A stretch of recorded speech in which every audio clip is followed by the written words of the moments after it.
Everybody, this is Brendan here with Common Motor. It's common-motor.com on the internet, and today we're going to be doing the engine reassembly on a CB or CL350 twin-cylinder engine. We're just going to jump in and get down to it.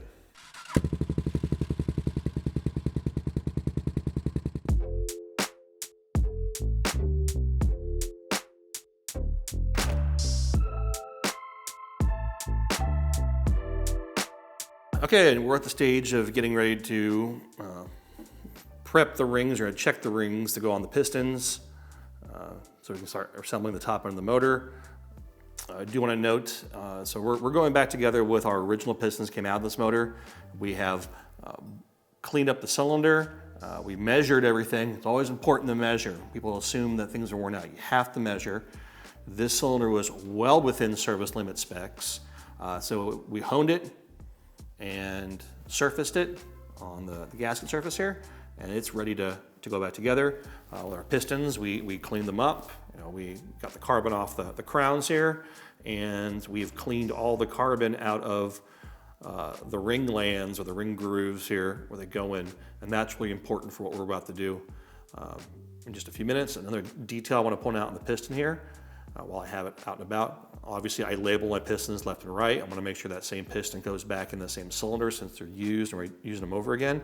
And on top of the piston, there's a little arrow that is cast, and I hit that one with some Sharpie so you can see it.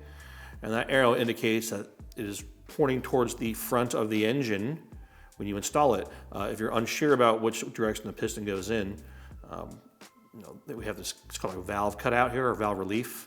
The valves, this big one's for the intake valve, the small one's for the exhaust valve, because intake valves are larger than exhaust valves. So that's another way you can do it to understand what's going on. But every piston's going to have an indicator on it somehow of what direction it's supposed to face.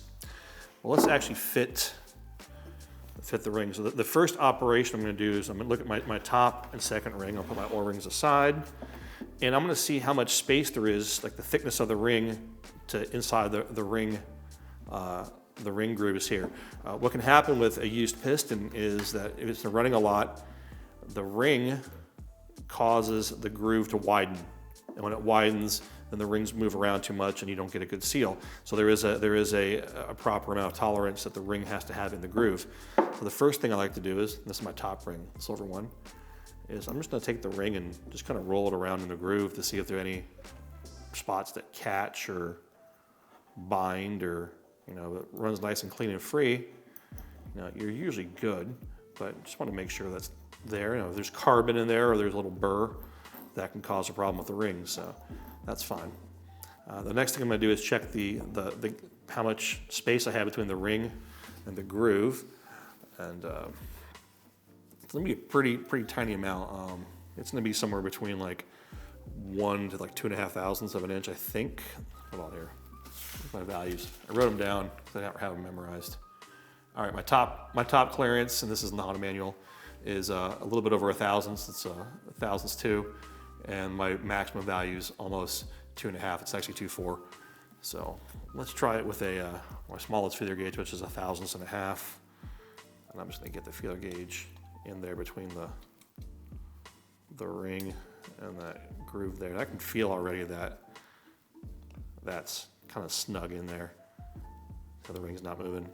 So I would call that like 1/1000 and a half, and that's fine. And the ring wasn't binding, and that clearance is minimum, so we're good.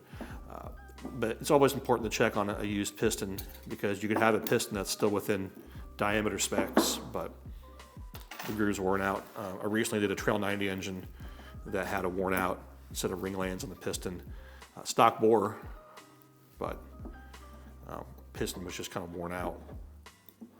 So that one fits. So this kind of dark graphite colored ring here, that's the second ring. We're just seeing how that fits in there, nice and smooth. And that's why we like to clean everything before we put it together. I have a feeling it's going to be about the same. Put that 1/1000 and a half feeler gauge in there. Yeah, it's snug. All right, it's in there. So we got about 1/1000 and a half clearance on our ring groove clearance here, which is fine for what we need. But we should always check it, especially if you're suspect that you think that the piston might be a little worn. All right, I'll put those feeler gauges aside because we're not gonna need them anymore. Small ones. And we're gonna check the ring end gap. Oh, actually before I do that, you know, our oil rings, we have a 3-piece oil ring we're using now. Technically there is a value for that oil ring on the ring groove, but that had to do with the original one-piece style oil ring that came out of here. We're not using it anymore, we're using the 3-piece, so it's kind of moot. It's not really, there's not really a whole lot to check because the oil ring flexes a lot more with this 3-piece design. It's a superior design. It's really the top 2 rings are most important. All right, to the cylinder. So I'm gonna tilt the cylinder like that so you guys can see it better. And we're gonna check the end gap, which is, you know, how, when it's in the cylinder, how much space do we have between the open ends here. And someone asked me the other day on a tech call, like, do I have to do this? And I said, absolutely. So here's the trick to putting this in, right? People try to do this number, that's really hard. Have the open end facing up, perpendicular to the cylinder, and just push it in like that. Super easy.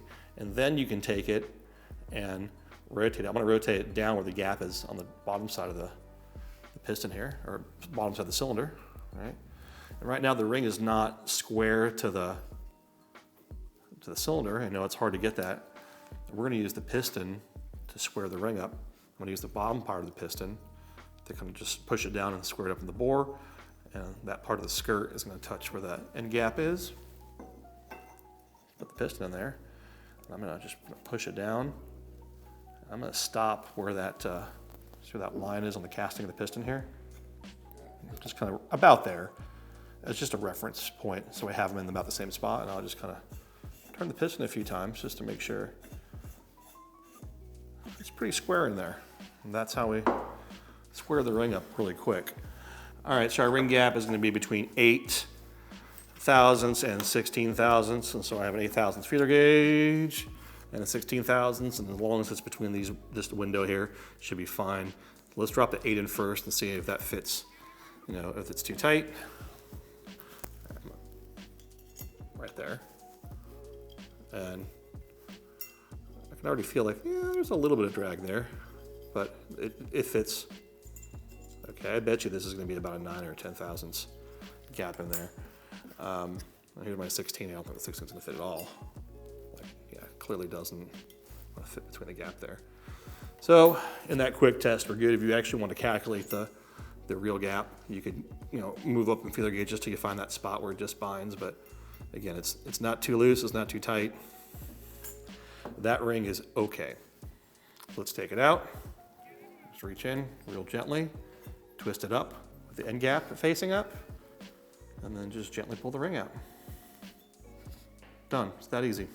A detail I forgot to mention on that first ring is, now some rings, or most rings I should say, are labeled top. They'll have a little tick mark on them, or they'll say top etched in them, or they'll have some kind of indication of the top of the ring.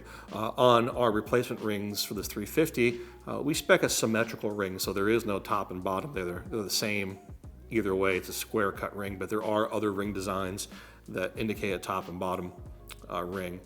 And that's actually most piston rings, but in this case, it doesn't matter. Same exercise on the second ring. Drop it in, top like that, push it, rotate it down. Unless you want me to rotate it up so you can see it that way. Down, like that. Kind of get it, yeah, about square. Our high performance ring squaring tool. Just push it down like that. Let's go about there. That way we're in about the same spot in the cylinder, which is, you know, about halfway in the bore, more or less. And same exercise. Let's come with the 8. See where it's at right there. You guys can see it on the camera. I can't see it right now. It's positioned so you guys can see it. There. The feeler gauge. Yeah, that's, I mean, 8's fine. And then 16 is obviously not, like I can forced it in there. Like I can, so it's technically less than 16. That one's fine too. We'll repeat that same exercise on the right cylinder. Same set of rings, it's identical process. We're not gonna show it on the camera, but that's setting the ring gap the piston rings. Our next step would be to install the rings on the piston. If the rings are, well, first of all, if they're too loose, you just can't use them. You have to find another set of rings. If they're too tight, let's say you cannot get that 8/1000 feeler gauge in there, you have to file the end of the rings. And the easiest way to file the end of the rings is you just have take a file, a regular file, and you would and mount the file like in a vise, much like this. So we'll pretend this is our file. You mount the file in the vise, and then you can get up close with the ring. Are you my vise? Yeah, vise. And then you would get up close with the ring, touch one face to the file, and then work it back and forth, or flip it over to the other side. And you would do a couple passes real gently. Typically you want to go this way, because if the ring is a faced ring, it has like a molybdenum disulfide coating on the face, you want to like not chip it up by pulling the ring, you want to push the ring. You do some passes, wipe off, try it again until you get the right gap. That's kind of some old school stuff on rings, and a lot of rings in the past you had to, they're called file fit rings. You had to fit them to the cylinder bore and the piston. That was very common in older engine rebuilding. All right, so we're gonna get the pistons prepped before we put them on the engine here.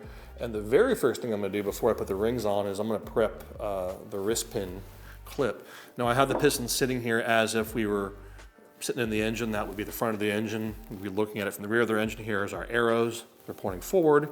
And I'm gonna go ahead and prep one of my wrist pin clips to make install a lot easier when we put the engine back together. So our cam chain be here between the two pistons, and I'm just gonna put a little dot over here to indicate, these are the sides of the pistons that are facing inwards. And we're gonna put a wrist pin clip in here first before we actually put anything else on, because again, there's no rings on the pistons. I'm not gonna break something or damage anything holding it in my hand. And put that one aside for now. We'll do the left one. Here's my wrist pin coming out. We got it all cleaned up. We measured it, did some oil staining previous, but we're using this one over again. It's not out of round, it's not grooved. It's going back on the service. And we're gonna go ahead and install the wrist pin clip only in this one side. It'll make sense when you put it together on the engine, but just on this one side that I marked on each piston, we'll leave the other side blank. Put my wrist pin aside. Got two clips here. And this is I call it like a C style because it looks like the letter C. Wrist pin clip or wire clip. They come in different styles, but this is the appropriate style for these pistons. A lot of aftermarket stuff has I call it a G style, looks like a letter G, and that's not the proper design to work with the original Honda wrist pin. And also wrist pin clips, just like rings, change these out. If you take a piston off, change them out. They're super cheap and they have such an important job. Last thing you want is one of these to pop out when the engine's running and cause havoc in the engine. So it's good mind to go ahead and change them out if you have the piston off the rod. So yeah, we have a notch here in the piston, and I have an open gap. They're gonna face 180 from each other when we get this in there. So they don't face front, they face 180 from each other. So let me go ahead and just kind of fiddle this in. It's kind of just a fiddly exercise to get them in place. And it's just a practice kind of patience working them in type deal. It's even more difficult to do on the engine, so that's why I'm doing it now on the bench, where it's a lot easier. Squeeze there. Let's see if I can get them in. Your same exercise. Our wrist pin, like that.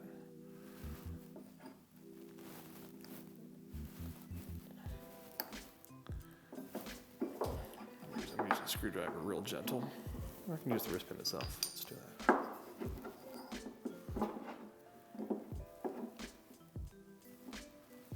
Being just really mindful. Screwdriver. There isn't really a great way of doing this.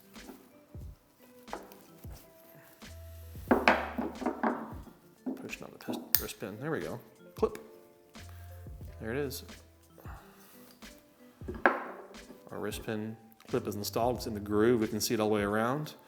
And we can see our open end here is 180 from the knot. So that one is properly installed. We'll do the same thing on the other piston when we get to it, but I'm going to put it aside for now. Put my wrist pin just in place here so I don't lose it, mix it up with the other side. You can see how that gets in there nice and clean. Okay, let's put our rings on. Let's get that started.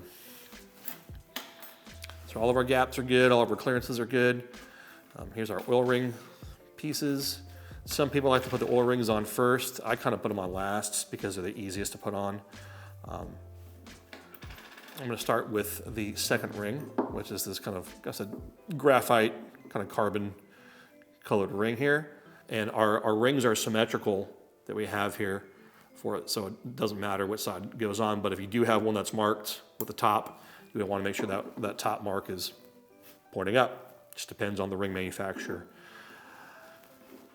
So there's all these kind of special tools for this, but really I find just using your fingers is the best method.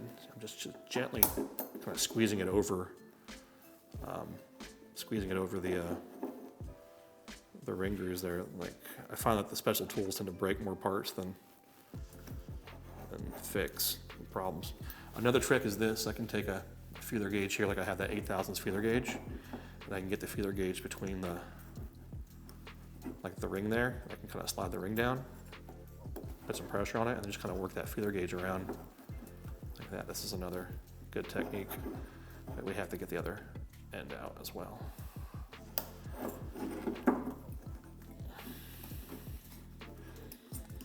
This technique is especially good for removing oil rings that are thick and heavy. So we can just kind of one. You usually don't use the feeler gauge method, but some of you might find that helpful. I'm just going to wiggle this one on. You do enough of these, you just kind of get the feel of it. That's it. Rings are on. Let's do the oil ring. So this is a 3-piece oil ring. So this is the little wavy piece in the middle, and be mindful of the ends. They do not clip on top of each other. They just butt up like that.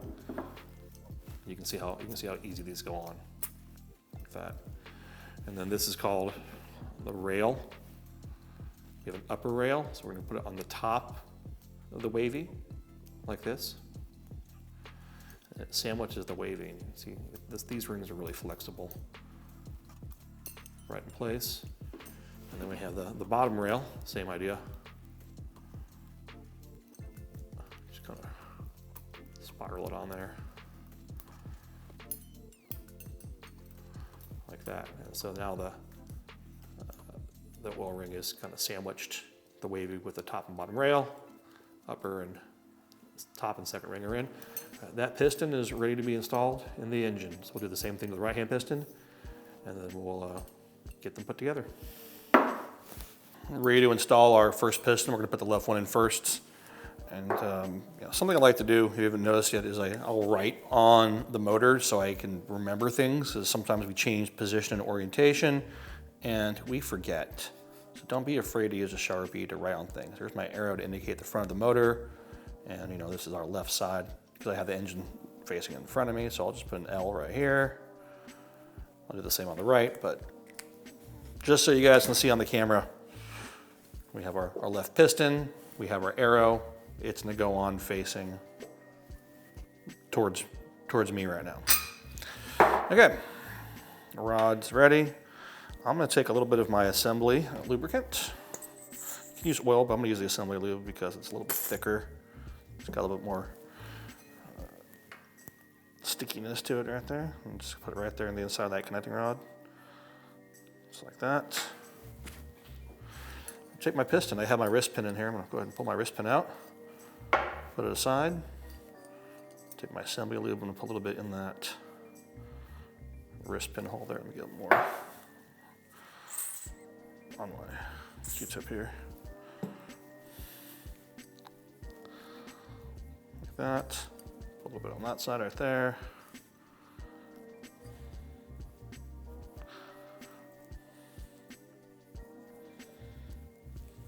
that should be all lubricated. All right, but before I put the piston in, I'll do something very important. We've done this earlier. I'm gonna take a rag and I'm gonna tuck it all around the connecting rod right now, because we're gonna put the clip in. The last thing we want is for the clip to drop in the bottom of the engine. Ask me how I know.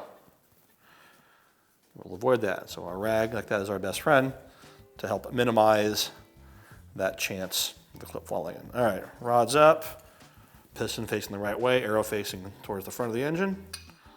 Just gonna break it down. I'm gonna change my position here so you guys can see a little better. Just gonna take my wrist pin, get it started in there, and we'll find the spot where it lines up on the connecting rod. Where are you at? Come on. There it is. That wrist pin should just slide in really easy. No fuss, no muss, just like that. A little bit of slummy lube over here, that's okay.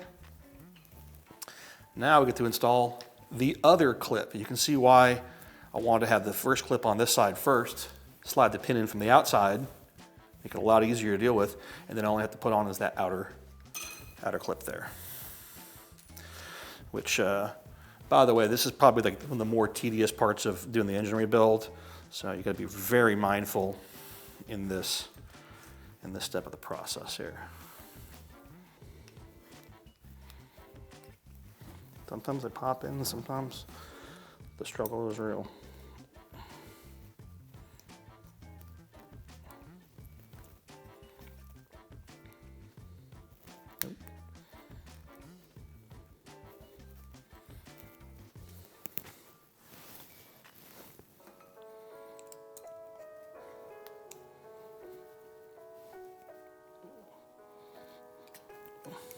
Almost there. Almost there. Keep my thumb over it so we don't lose it. Almost there. There it is. Okay, in the groove all the way. Yep, perfect. All right. See that? Opening is facing 180 from the notch there. Fiddly bit. Take your time doing it. Make sure you put a rag in the engine so you don't lose the ring. And keep your thumb over it so you don't launch it across the room, because you'll never find it. Okay, we'll do the other side. Bring that up.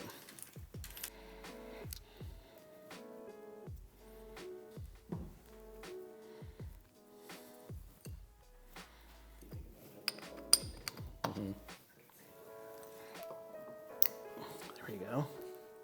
Got it. Did not launch across room. Did not drop a motor. Did it right. Okay, we want to prep the cylinder here for going on. We got to do a couple things first. These two big O-rings come in the gasket kit, and they fit here between the cylinders and actually the aluminum casting here. There's a groove. If you didn't realize that when you took apart your old engine, a lot of times those O-rings are kind of baked in there, and they become difficult to take out, but you have to do it. I'm gonna use just a little bit of Marvel Mystery Oil here. I'll put on the O-ring here. Let's do that. Make it easier to go in just a couple drops, because this is kind of a weird fit also. So oil it up like that. It drops on the cylinder. There. And then I'm going to use in this case, I'm going to use a feeler gauge, and I'm just going to kind of use it like a putty knife and just press the O-ring in. A putty knife works, something that's kind of wide, flat, and blunt. I just kind of want to work that O-ring into the groove there so we know it's set. It takes just a little bit of working it in the groove. Don't want to use a screwdriver, it tends to be sharp. We want something that's kind of dull and wide to kind of press it in. Like that. It's pretty good. We've got a couple of spots we'll work in there, but And so you guys get the idea. You kind of want to work it down where it's even in there. It's not bowing up or has a high spot. It wants to be really flush in that groove. They fit. Just gotta take your time, kind of working it in. All right, that one's in. We'll do the other side kind of the same way. Let's put this O-ring on. Got a little bit of oil on it. I'm gonna try a little different technique here. See if we get something that works a little better. Start on one side.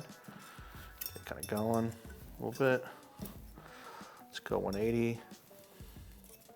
All right, let's call it good. Call it good there. So next step here on the cylinders, I'm gonna clean that surface, a little bit of acetone.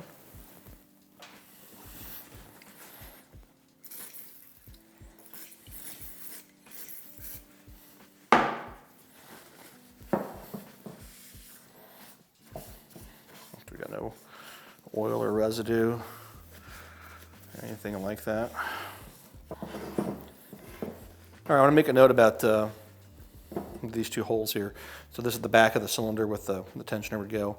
And what people don't realize is that these two holes here, which line up with the rear two studs of the engine, this is the oil passageway from the bottom end of the engine to the top end of the engine with both the right and left side. So oil actually travels up, the negative space, that is this hole here, as a passageway all the way up to the camshaft of the engine. And so these areas tend to be, they can leak because all the oil in here is under pressure. And they can leak and ooze and make a mess, and you start seeing cylinder-based gaskets leaking, you start seeing head gaskets leaking. So we're going to try to address that as best we can with the new gaskets we have going on. So the first thing I'm going to do is I'm going to take a little bit of my Honda Bond. I'm just going to put it right around, just kind of around these holes here to help seal it up a bit better, lack of a better term. Let's put a blob there. A little more like that. That's probably more than enough right there. That's plenty. And just, in fact, we'll use some over here too. I'm just gonna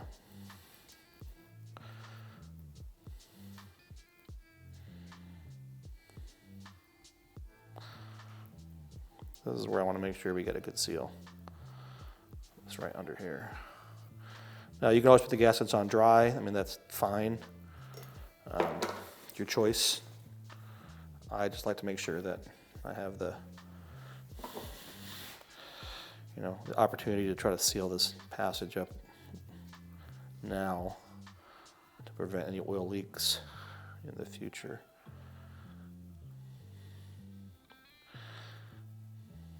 Like that, just around those passageways. There's plenty of gasket goo on there. All right.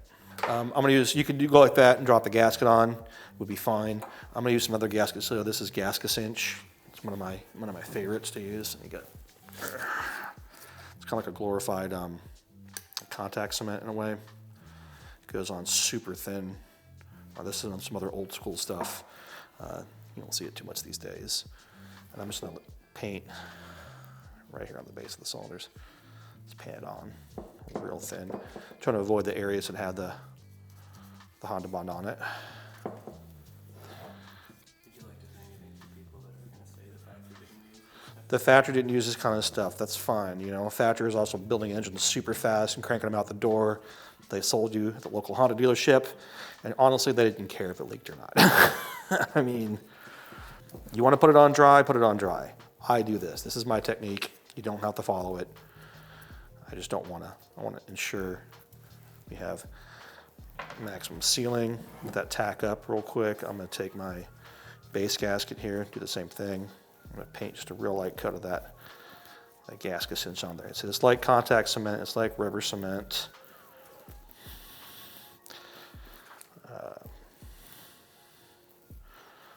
It's old school stuff. It works pretty well. Okay. This little hole in the middle of the gasket here goes towards the back of the engine because there are earlier versions of the 350 that have hydraulic chain tensioner. You don't see it that often, but they do exist. So we're gonna just get it kind of lined up with our holes. Let that tack up. It's gonna be just fine there. We'll come back to that other pieces in a minute here. We've got a couple more things to prep before this goes on. All right, remember we talked about this piece before, the guide. If you're wondering, the guide ends up living right there in the engine. However, we install it in the cylinder, we don't install it in the block. And the lower pin here gets removed, so you have to use it over again. Get my cylinder here. You guys can see it a bit better. I'm just gonna drop it in like that. See how the pins just drop in? That's how that works.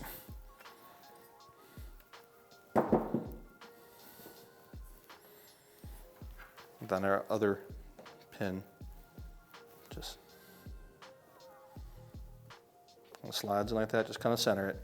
We'll make sure it drops in when we go put the cylinder on, but that's it. It doesn't fall out, and that's where the guide lives. All right, so that's ready there.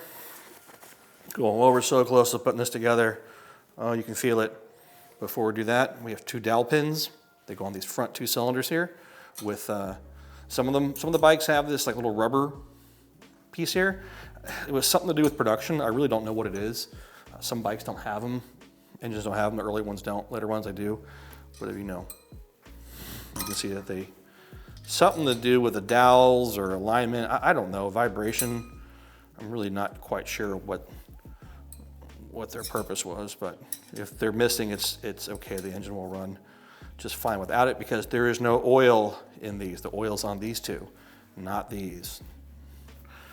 Those are in. Perfect. Okay, I'm going to flip the engine 180 so you guys can kind of see it from the side here. I'll try to maybe like that.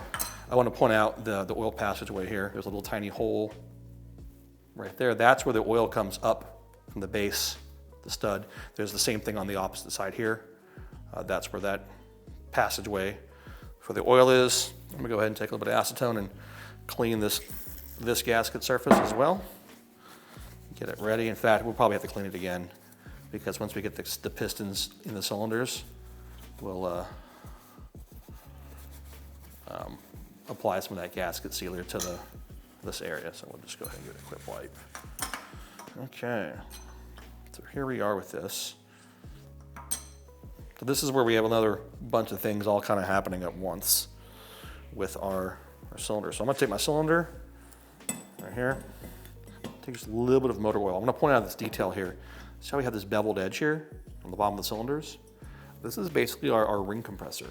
This is where we're gonna wiggle the pistons into here, and that's gonna cause the rings to be compressed and go into the cylinders. You don't need special tools to do this. You just need to be patient. Take your time and make sure the piston is square in there so you don't break a ring on the install. It was done that way so you could do it without special tools. I guarantee it. A little bit of oil there, oil up that lip, that side there. In fact, we'll get a little bit more oil in the cylinder here. But I just want a light coat. I don't want to go crazy with it. Just want enough to kind of cover the. Some people use like automatic transmission fluid. So if you're ever in doubt, motor oil is kind of a safe bet, considering that, well, that's what the engine uses for all its lubrication. So.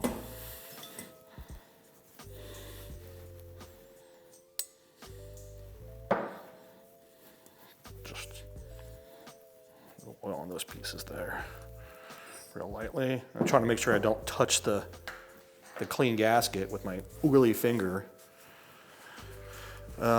Let's position the rings. We need to do that.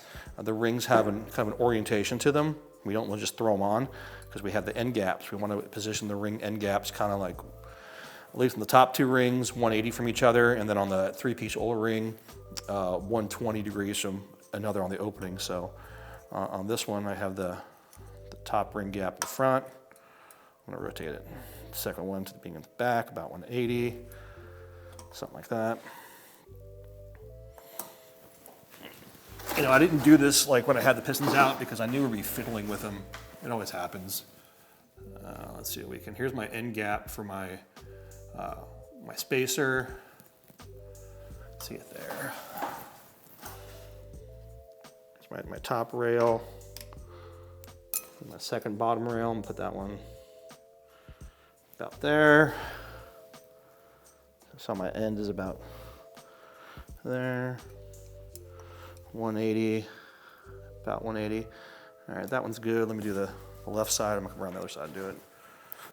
I'll put that one towards the front, put the middle one towards the back. I'll put you at the wrist pin hole. There. Let's see the bottom rail. Go ahead and rotate that one about here. The top rail, rotate you about there. And you're still about right here. So we're about 120 apart on those. All right. And double check the ring is gonna roll around a little bit, so I just gotta be mindful. It's about there. I think that'll work. All right, I'm gonna get a little bit of oil. Just try to put some oil on the pistons. There's some people gonna soak everything. I just wanna get enough oil in here to lubricate them because I don't wanna make a huge mess everywhere. Just get some oil in these rings.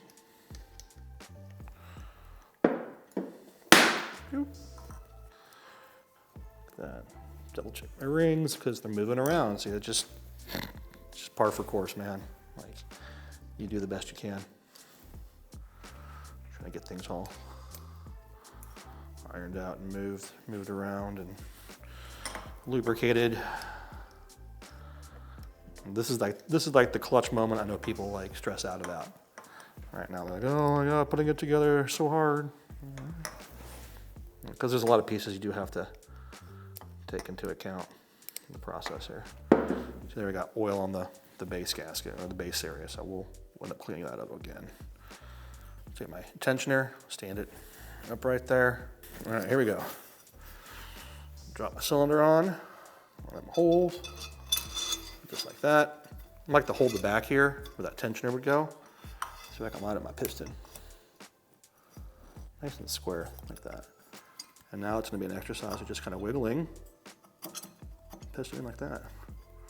I'm not gonna force anything, I'm just letting the piston find its way to the cylinder there. Definitely don't want to pinch your fingers under there, so be mindful of that. Pretty close. All right, let's see if we can do that second one here. Back one.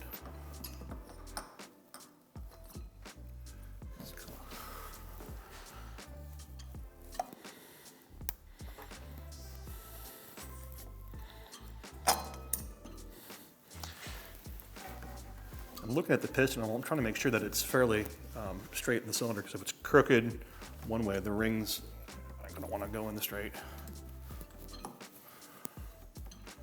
Come on.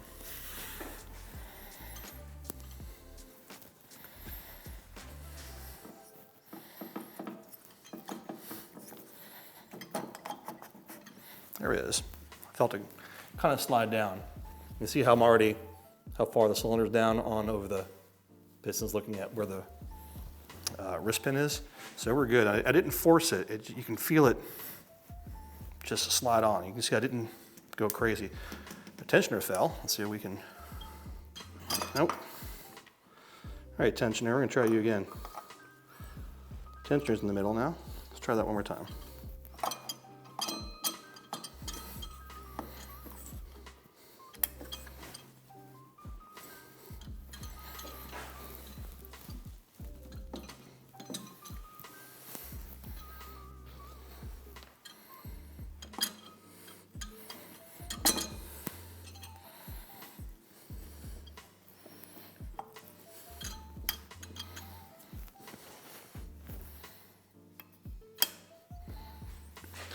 All right, I feel good about this one. The back one here is a little stubborn here.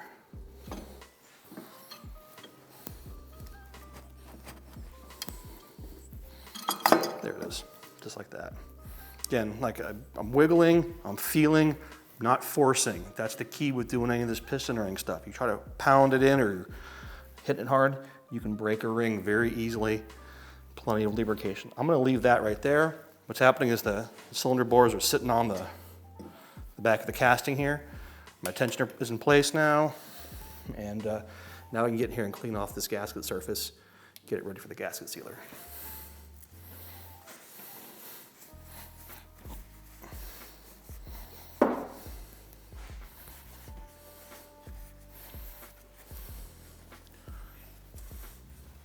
All right, I'm gonna take my Honda Bond, and we'll do this one first here.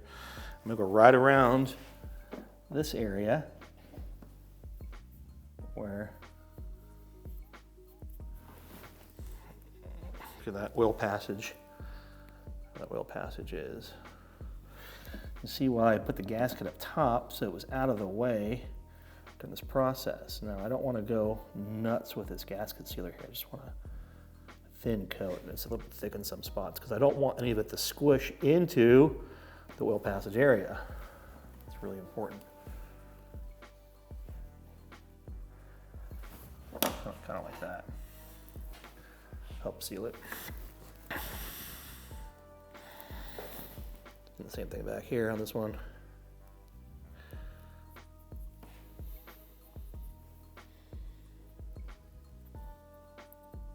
Okay, so that's on there.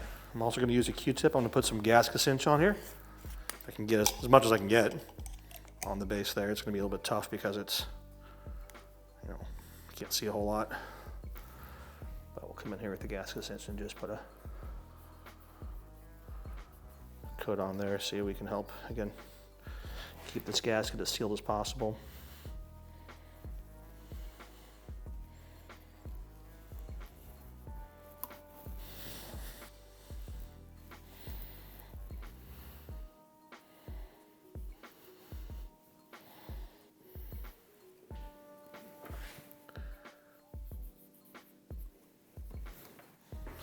All right, let's just gently rock the cylinder and keep kind of wiggling it down. Make sure that tensioner is out of the way. So we make full contact. And make sure our dowel pins line up.